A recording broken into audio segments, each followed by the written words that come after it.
בסדר, 33. כולל 33, משרד החקלאות. אנחנו מצביעים כעת על כולם כהצעת הוועדה. הצבעה כעת.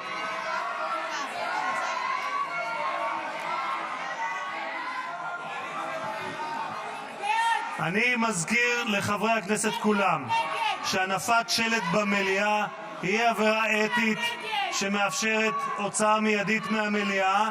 אני לא רוצה אתכם כעת כי זה מה שאתם מחפשים, אבל כל אחת ואחד שמניף פה שלט כרגע עובר עבירה אתית, שתדעו את זה, אולי תהיו צפויים גם לסנקציות.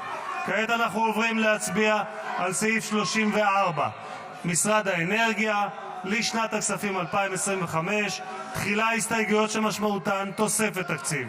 הצבעה כעת על הסתייגויות שמשמעותן תוספת תקציב.